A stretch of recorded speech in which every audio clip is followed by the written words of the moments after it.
ಶ್ರಮಿಕನ ದೈಹಿಕ ಬೌದ್ಧಿಕ ಶ್ರಮವನ್ನು ಹೊರತುಪಡಿಸಿ ದೇಶದ ಮತ್ತು ವಿಶ್ವದ ಯಾವುದೇ ಅಭಿವೃದ್ಧಿಯನ್ನ ಸಾಧಿಸಲು ಸಾಧ್ಯವಿಲ್ಲ.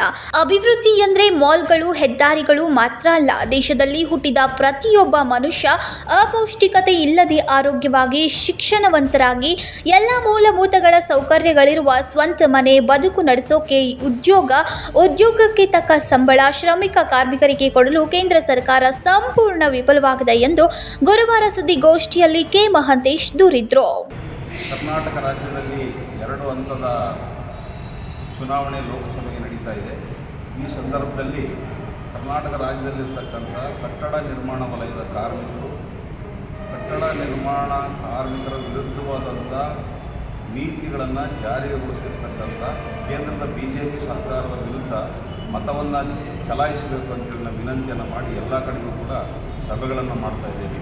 ಇವತ್ತು ಬೆಳಗಾವಿಯಲ್ಲೂ ಕೂಡ ಅದೇ ಥರದ ಸಭೆಗಳನ್ನು ಮಾಡ್ತಾ ಇದ್ದೀವಿ. ಈ ನಿರ್ಮಾಣ ವಲಯದ ಕಾರ್ಮಿಕರಿಗೆ ಹಲವಾರು ನೀತಿಗಳನ್ನು ಇವರು ಜಾರಿಗೆ ಗೊಳಿಸಿದ್ದಾರೆ ಕಳೆದ 10 ವರ್ಷದಲ್ಲಿ.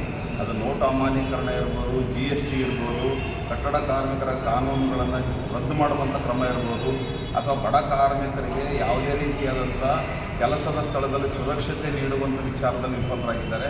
ಮತ್ತು ಬಡ ಕಾರ್ಮಿಕರನ್ನ ವಿದೇಶಗಳಿಗೆ, ಯುದ್ಧ ಪೀಡಿತ ದೇಶಗಳಿಗೆ ಕಳಿಸಿ ಅವರ ಪ್ರಾಣವನ್ನು, ಅವರ ಬದುಕನ್ನು ನಾಶ ಮಾಡುವಂಥ ಪ್ರಯತ್ನವನ್ನು ಮಾಡ್ತಾ ಇದ್ದಾರೆ. ಭಾಳ ಮುಖ್ಯವಾಗಿ 42 ಕಾರ್ಮಿಕ ಕಾನೂನುಗಳನ್ನು ರದ್ದು ಮಾಡುವಂಥ ಪ್ರಯತ್ನಗಳನ್ನು ಕೂಡ ಮಾಡ್ತಾ ಇದ್ದಾರೆ. ರೈತರು 1.5 ವರ್ಷ ಹೋರಾಟ ಮಾಡಿದರೂ ಕೂಡ ಅವರಿಗೆ ಸಪೋರ್ಟಿಂಗ್ ಆದಂಥ ಬೆಂಬಲ ಬೆಲೆಯನ್ನು ಖಾತ್ರಿ ಮಾಡಿಲ್ಲ. ಮಹಿಳೆಯರಿಗೆ ಯಾವುದೇ ರೀತಿಯಂಥ ರಕ್ಷಣೆ ಇಲ್ಲ. ಸೊ ಈ ಹಿನ್ನೆಲೆಯಲ್ಲಿ ನಾವು ಕಟ್ಟಡ ನಿರ್ಮಾಣ ವಲಯದ ಕಾರ್ಮಿಕರು ರಾಜ್ಯಾದ್ಯಂತ ಮತ್ತು BJP ಸರ್ಕಾರ ಕರ್ನಾಟಕ ರಾಜ್ಯದ 27 ಕ್ಷೇತ್ರಗಳಲ್ಲಿ ಕಾಂಗ್ರೆಸ್ ಅಭ್ಯರ್ಥಿಗಳಿಗೆ ಬೆಂಬಲವನ್ನು ಕೊಡ್ತಾ ಇದ್ದೀವಿ. 21 ಕ್ಷೇತ್ರ CPIM ಅಭ್ಯರ್ಥಿ ಸ್ಪರ್ಧಿಸಿದಂಥ ಚಿಕ್ಕಬಳ್ಳಾಪುರದಲ್ಲಿ ನಾವು ಅವ್ರ ಪರವಾಗಿ ಪ್ರಚಾರವನ್ನು ನಡೆಸಿ ಅವರ ಕೆಲಸವನ್ನು ಮಾಡಿದ್ದೀವಿ. ಉಳಿದ 27 ಕ್ಷೇತ್ರಗಳಲ್ಲಿ ಕಾಂಗ್ರೆಸ್ ಅಭ್ಯರ್ಥಿಗೆ ಬೆಂಬಲಿಸಬೇಕು ಅಂತೇಳಿ ಕಟ್ಟಡ ನಿರ್ಮಾಣ ವಲಯದ ಕಾರ್ಮಿಕರಲ್ಲಿ ವಿನಂತಿ ಮಾಡ್ತೀವಿ. ಸಂಕಲ್ಪ ಶಿಂದೆ, ಕನ್ನಡಮ್ಮ ನ್ಯೂಸ್ ನೆಟ್ವರ್ಕ್, ಬೆಳಗಾವಿ.